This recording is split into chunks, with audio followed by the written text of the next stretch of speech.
I'm standing in my home office when I see my mother's hand move across the document, not hesitating, not shaking, signing my name. My father stands beside her whispering instructions like this is normal, like they've done it before. My younger brother Tyler is sitting on my couch, scrolling through his phone like none of this matters. My chest tightens. They don't know I'm home early. They don't know the security cameras are recording everything. And they definitely don't know the bank manager is already on speakerphone, silently listening. My mother finishes writing my name, slowly, carefully. Then she says something that makes my entire body go cold. Emily won't notice. I push the office door open. Actually, I say, my voice shaking but loud enough to stop all three of them, I already did. And that's when everything falls apart. My name is Emily Carter. I'm 34, and I'm telling this because sometimes the people who raise you believe you exist only to rescue someone else. I grew up in Columbus, Ohio, in a small beige house at the end of a quiet street where nothing ever seemed to change, except me and Tyler. Tyler was always the center of my parents' world. I was the responsible one. He was the special one. That's what my mom used to say. Emily, you understand things. Tyler needs more support. At 7 years old, I didn't understand what that meant. By 17, I understood it perfectly. Tyler never had consequences. I always had responsibilities. If Tyler forgot homework, my mom blamed the teacher. If I got a B instead of an A, my dad asked what went wrong. If Tyler broke something, it was an accident. If I made a mistake, it was disappointment. I learned early that love in our house was conditional and uneven.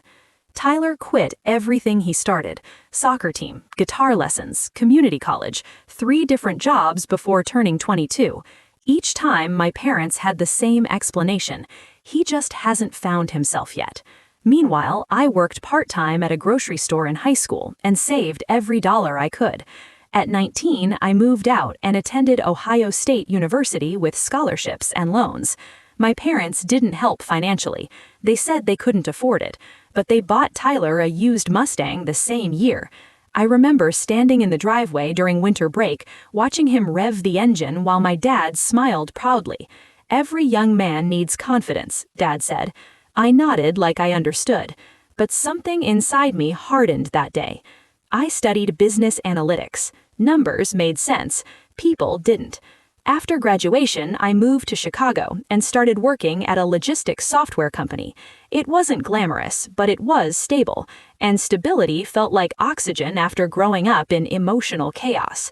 For the first time in my life, nobody compared me to Tyler. Nobody expected me to fix someone else's mistakes.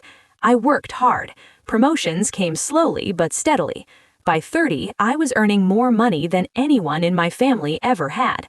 That's when my parents started calling more often. At first, it seemed harmless. Tyler needs help with rent this month. Tyler's car needs repairs. Tyler is going through a difficult time. I sent money, small amounts, $200, $500, sometimes $1,000. Each time my mom said the same thing: "You're such a good sister." But Tyler never said thank you, not once. When I got engaged to Daniel, I thought things might change. Daniel was calm, kind, and grounded. He saw through people quickly, including my parents. "Your brother isn't struggling," he told me once. "He's comfortable being rescued." I defended Tyler. I always did. But deep down, I knew Daniel was right. We planned our wedding in Naperville, Illinois, a small ceremony with about 80 guests. I sent invitations months in advance. My parents RSVP'd yes. Tyler didn't respond. The week before the wedding, my mom called. Her voice sounded stressed. "Tyler is going through something serious," she said. "What happened?" "He needs us right now." My stomach dropped. "You're not coming?" There was a pause. "We'll celebrate later," she said. Later never came. On my wedding day, I kept glancing at the entrance doors. They never opened. I smiled in photos anyway, but something inside me quietly closed. My parents didn't visit for 2 years, not once, but they called when Tyler needed money. I started saying no. That's when the guilt started. "You've changed. You think you're better than us. Family helps family." Those words followed me everywhere, even into my sleep. Daniel kept reminding me, "You're not responsible for your brother's life," but childhood conditioning runs deep. 5 years into our marriage, Daniel and I separated. No drama, no betrayal, just distance that grew too wide. He moved to Denver, I stayed in Chicago. We remained respectful, but I felt like I had failed. And that's when my parents came back into my life again, not to support me emotionally, to ask for help for Tyler. Again. At 33, everything changed. I became director of operations at my company. The salary jump was massive, stock options too. For the first time, I felt financially secure. I bought a house in Naperville, Illinois, a beautiful modern home with large windows, a quiet neighborhood, and a small office overlooking the backyard. Price, just over $1 million. I didn't tell my parents, not at first.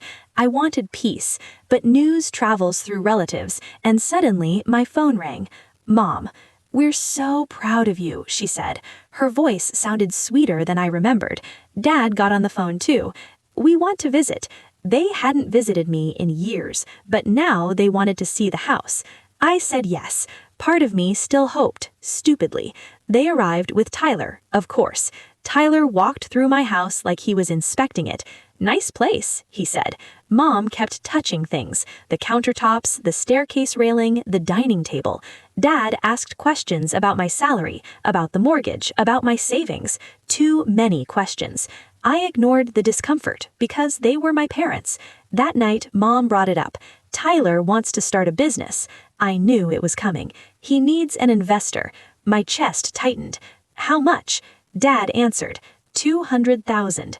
I laughed. I couldn't help it. They didn't laugh. "You can afford it," Mom said. "That's not the point," I replied. "He's your brother," Dad added, "and I'm not his bank." The room went silent. Tyler stood up and left. My mom started crying. My dad looked disappointed. I didn't change my answer. For the first time in my life, I didn't bend. The next morning felt strange, too quiet, too polite. They said they understood. They said they respected my decision. That should have felt like relief. Instead, it felt like a warning. Something wasn't right. And 2 days later, I came home early from work, walked into my office, and saw my mother signing my name. For a few seconds after I opened the office door, nobody spoke. My mother's hand was still holding my pen. My father's face had gone pale. Tyler slowly looked up from the couch. "What are you doing?" I asked. My voice sounded calm, but inside, something heavy was breaking loose. Mom dropped the pen immediately. "Oh, Emily, we were just what?" I said. Dad stepped forward. "We were handling paperwork." "My paperwork?" I asked. Silence. The bank manager's voice finally came through the phone on my desk. "Emily, I believe I've heard enough." My parents froze. Tyler stood up. "Wait, what's going on?" I walked into the room and picked up the document. It was a home equity loan application. My name, my address, my financial details, and a forged signature. Mom started crying immediately. "It's not what you think." It was exactly what I thought. I didn't scream, I didn't cry. Instead, something strange happened. I felt calm, clear, like I had finally reached the end of something I'd been walking toward my entire life. "Please leave," I said. Dad tried to speak. "Emily, leave." Tyler looked angry now. "You're overreacting." That word hit harder than anything else. Overreacting? After everything? After the wedding? After years of money? After watching them choose him again and again? I walked to the front door and opened it. Nobody argued after that. They left, and that was the last time they entered my house. As soon as they drove away, I picked up the phone. "Emily," the bank manager said, "I want to report attempted fraud." My voice didn't shake. "I understand," he replied. "We will flag all activity immediately." He explained that the application had already triggered suspicion. Signature mismatch, unusual loan request, timing. That's why he called earlier that day. That's why I put him on speaker. That's why everything was recorded. Not revenge, protection. But in that moment, I realized something important. Protection wasn't enough anymore. That night, I couldn't sleep. I kept replaying childhood memories. Tyler breaking things, my parents fixing them. Tyler failing, my parents rescuing him. And now, they were willing to risk my future to save him again. That's when I made a decision. I wouldn't just cut them off. I would end the pattern completely. The next morning, I met with a lawyer. Not emotional, practical. I explained everything. The forged signature. The financial pressure. The history. He listened carefully. Then he said something simple. You need boundaries that are enforceable. We changed everything. New financial protections, credit monitoring, document authentication requirements, restricted access to records, emergency alerts on all accounts. My parents would never be able to use my identity again. But that still didn't feel like closure, because this wasn't just about money. It was about a lifetime of imbalance. A week later, I received unexpected information. From my aunt, my mom's sister. She called quietly. Emily, she said, you deserve to know something. I sat down at my kitchen table. Your parents have been supporting Tyler for years, she said. I know that. No, she replied. You don't. Tyler wasn't trying to start a business. He had massive debt, credit cards, personal loans, failed investments. My parents had already used most of their retirement savings helping him. That's why they came to me. Not once, not twice, but again and again. I felt sick, not because of the money, because they never told the truth. 3 days later, Mom called again. I almost didn't answer, but I did. Her voice was quiet. Emily, we're desperate. I didn't respond. Tyler could lose everything. I stared out the window. You tried to take my house, I said. We were going to pay it back. With what? Silence. Then she said something that changed everything. You don't understand what it's like to watch one child struggle. My chest tightened. I do, I said softly. I watched you do it my entire life. Then I hung up and blocked their numbers. For real this time. 2 weeks passed, then 3. Peace slowly returned, but something still felt unfinished. Not revenge. Balance. I kept thinking about something Tyler once said at Thanksgiving years ago. Some people just get lucky in life. Lucky. That word stayed in my mind because I knew something Tyler didn't. Success isn't luck. Support is, and he had received all of it, for decades. Then I realized what I wanted to do. Not take something away, give something instead, just not to him. I started looking into housing programs in Chicago, organizations that helped families buy homes, single parents, veterans, teachers, people who worked hard but never got the kind of help Tyler had always received. I spent nights reading applications, stories, real struggles, real effort, real gratitude, and for the first time in weeks, I felt something warm again. Purpose. Eventually, one story stood out. A woman named Carla, 2 kids, worked 2 jobs, saving for years, still short on a down payment, no one to help her, no safety net, no rescue, just effort and hope. I remembered my parents' words, family helps family. Maybe they were right, but family doesn't always mean relatives. I contacted the housing nonprofit. Quietly, privately, I told them I wanted to donate $200,000, enough to change someone's future, enough to match the exact amount my parents wanted for Tyler. The director asked why. I thought about it, then answered honestly, because someone should be helped who never expected it.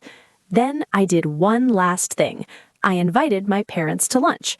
They sounded relieved, hopeful. They thought I had changed my mind. I hadn't. I just wanted them to see something they had never understood. I chose a small restaurant in Naperville for the meeting. Neutral ground, public, quiet, the kind of place where people behave themselves. I arrived early and sat by the window, watching cars pass while my coffee slowly cooled. For the first time in years, I didn't feel nervous about seeing my parents. I felt prepared. There's a difference.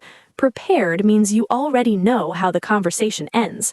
They walked in together. Mom first, Dad behind her. Tyler came last. Of course he did. Mom hugged me like nothing had happened. "I've missed you," she said. Dad gave a small nod.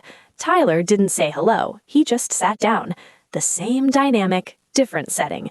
Nothing had changed, except me. We ordered food. Small talk started. Weather, work, traffic, all of it fake. Then Dad leaned forward. "So, have you thought about what we discussed?" There it was, right on schedule. I took a slow sip of water. "Yes," I said. Mom's eyes lit up. Tyler finally looked interested. "I have." Mom reached across the table and touched my hand. "We knew you'd understand." I didn't pull away, not yet. Dad smiled for the first time that day. Tyler leaned back like the problem was already solved. That was the moment I realized something important. They never believed I would say no. Not really, because I never had before. "I brought something," I said. I placed an envelope on the table. Dad picked it up immediately. He thought it was a check. His hands moved quickly, hopefully. He opened it. Inside was a printed letter. Not money, not paperwork for Tyler, a donation confirmation. $200,000, but not for them. Dad frowned. Mom leaned closer. Tyler sat up. "What is this?" Dad asked. "It's a donation to a housing nonprofit." The table went silent. Tyler's face tightened. Mom looked confused. Dad read the letter again, slower this time. "You gave this money away?" he asked. "Yes." I pulled out my phone and opened a photo. Carla and her 2 kids, standing in front of a small house, smiling. "This is the family the donation is helping," I said. Mom blinked. Dad stared at the table. Tyler shook his head. "You're joking," Tyler said. "I'm not." "You had money to help strangers," Tyler said, his voice rising, "but not your own family?" I looked at him calmly. "I helped you for 15 years. That's different." "How?" "You're supposed to," he said. That word again, supposed. Like my life had always come with instructions. Instructions written by them. Mom started crying. "Emily, why are you punishing us?" I shook my head. "I'm not punishing you." Dad's voice became sharp. "You're embarrassing this family." I almost laughed. Family. Now that word mattered. Not when they missed my wedding, not when they tried to sign my name, but now. I gave that money to someone who never expected it, I said. To someone who worked without backup.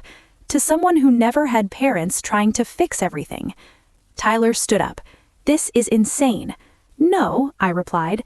"This is balance." He pushed his chair back loudly. "You think you're better than us now." I met his eyes. "No, I just stopped thinking I'm responsible for you." Dad folded the letter slowly.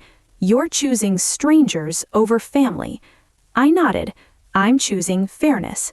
Mom cried harder. Tyler walked away toward the exit. Dad followed. Mom stayed a few seconds longer, looking at me like she didn't recognize me. Maybe she didn't, because the version of me that accepted everything was gone. That night, I expected anger, phone calls, messages, guilt. Nothing came. No calls, no texts, no emails. Just silence. Real silence. And it felt different from loneliness. It felt like space. Over the next week, something surprising happened. I stopped replaying childhood memories, stopped feeling responsible, stopped wondering if I had done something wrong. Because for the first time in my life, I had acted out of choice, not obligation. And that changes everything. 2 weeks later, the nonprofit sent me photos. Carla holding house keys, her kids jumping on the front lawn. A small thank you card written in blue marker. "Thank you for helping our family." I placed it on my refrigerator, and every time I saw it, I felt lighter. Not because I hurt my family, but because I finally stopped letting them hurt me. I thought the story was over. I was wrong, because 1 month later, my father showed up at my house, alone, holding a folder, and for the first time in my life, he looked nervous. When I opened the door, my father didn't speak right away. He just stood there, holding a thin gray folder with both hands, like he needed it to stay steady. "Can we talk?" he asked. His voice sounded smaller than I remembered. Not weak, just tired. I stepped aside and let him in. He walked into the living room slowly, looking around like he hadn't noticed the house before, or maybe he was realizing he almost took it from me. He sat on the edge of the couch, still holding the folder. "I came alone," he said. "I can see that. Your mother doesn't know I'm here." That surprised me. Dad had never done anything without Mom, ever. He placed the folder on the coffee table and opened it.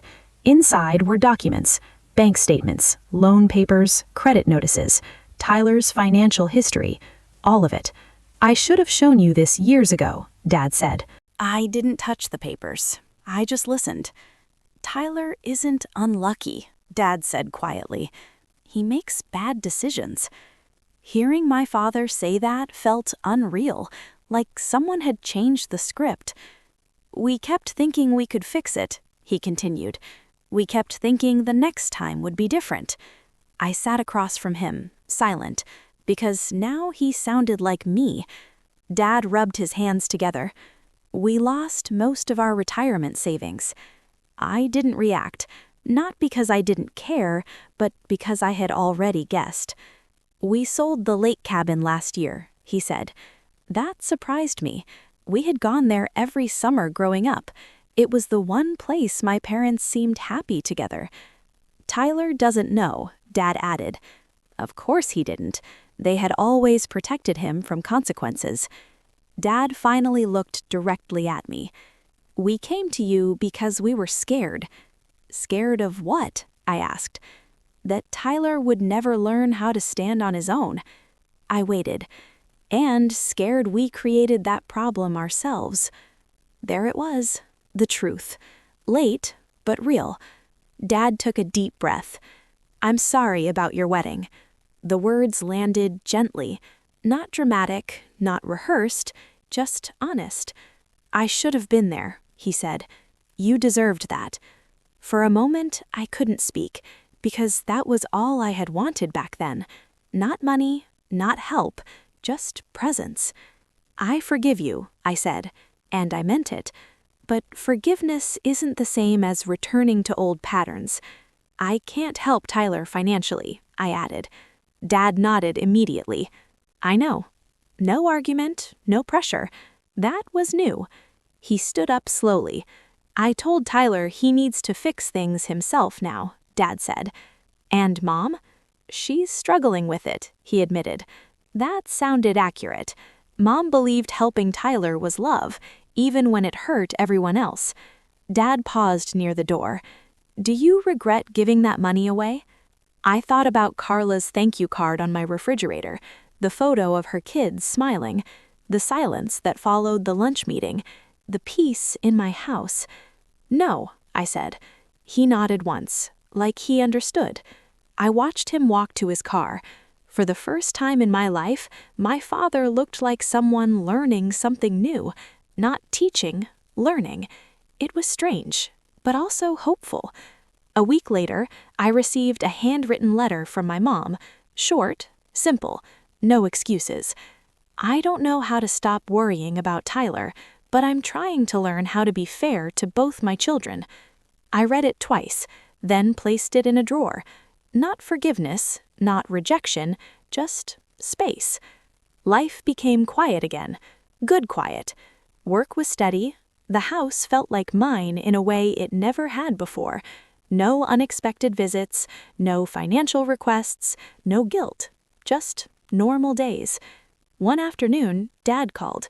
First time in months. "Tyler got a job," he said. "Doing what?" "Warehouse supervisor in Dayton." I smiled, not because Tyler succeeded, because he finally had to try. That night, I sat in my kitchen, looking around my home. The house, the office, the life I built myself. For years, I thought revenge meant making someone feel pain, but I was wrong. Revenge was ending the cycle. Revenge was choosing fairness. Revenge was walking away without anger. and building something better for myself.